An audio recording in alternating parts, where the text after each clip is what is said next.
What we are trying here is to see if we cannot bring about a transformation of the mind.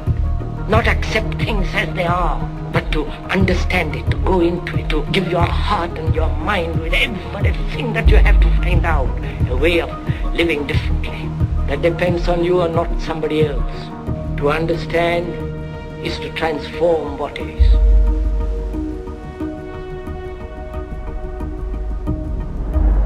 Surfing is such a sacred thing to me.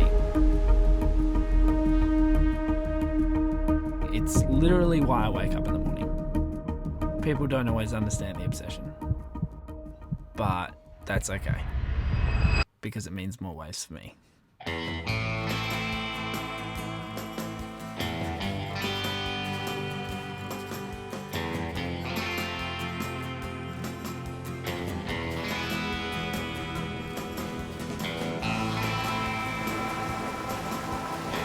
There's always one wave that makes a session, but then there's maybe, one wave that makes a swell and one wave that makes a year. The experience is incredibly visceral, and you try and intellectualize it after, but you never can. And I think it forces you to go more inward. There's no extra noise, and I think that's what surfing does. It's a wholesome experience, being in the water, with peak moments that really etch into your brain, and then you can observe these more overall moments that are so rich and intense that they're just, I can feel exactly what it felt like. That's when I have the best sessions.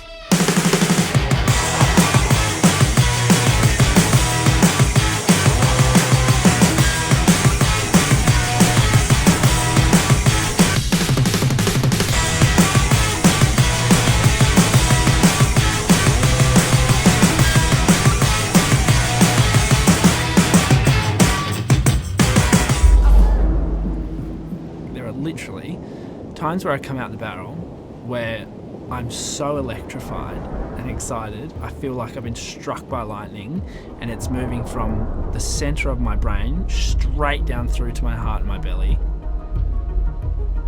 It's like I'm on fire, and I've literally had points where I've come out of the barrel like I'm screaming internally, and I have to shut my eyes and put my hand over my face and just sink back into the water and just go, this is the reason for living.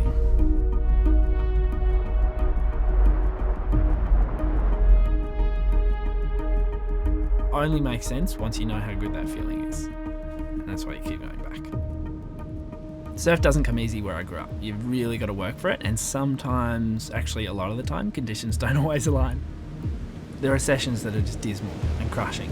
When you're standing on the beach, it's howling wind, the waves are shit, but because you saw a little 2-second moment of a wave 10 minutes ago while you were getting changed, your hope is so high.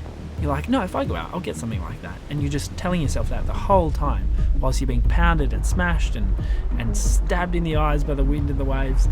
You're just hoping for that moment. And sometimes it doesn't come. It can be pretty disheartening and frustrating. Frustrating is a big one, because you're just pushing to get to that little moment.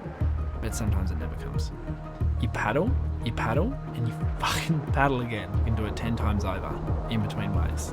Sometimes even I don't understand the obsession. You're literally just battling the elements, trying to get to that point of, yes, I got that good wave, that 1 or 2 second moment, and then you can forget all the shit because you got to that moment. There are sessions where you don't get that moment. It's not always easy.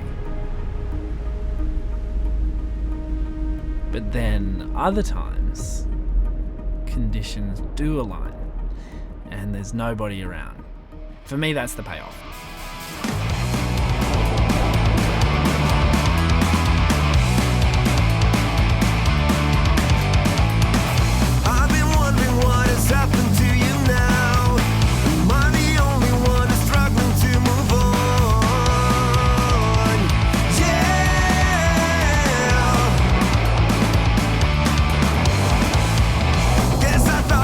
Was meant to last. Now I wish I was still living.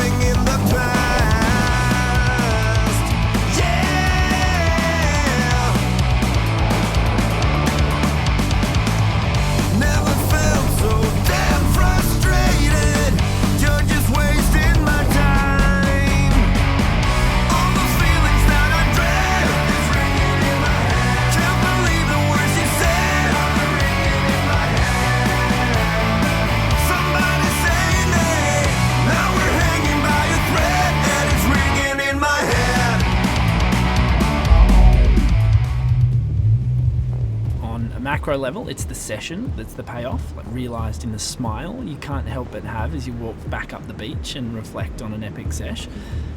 But really, it's smaller than that. It's the tiny moments on a good wave. And it's that right there, those little feelings that it insinuates, that's the addiction. That's the thing that I need more of. I want more of that as much as possible for the rest of my life. It's so beautiful to talk about and to try and document, but I'm also kind of glad it's a secret. If everyone knew how good surfing was, everyone would do it.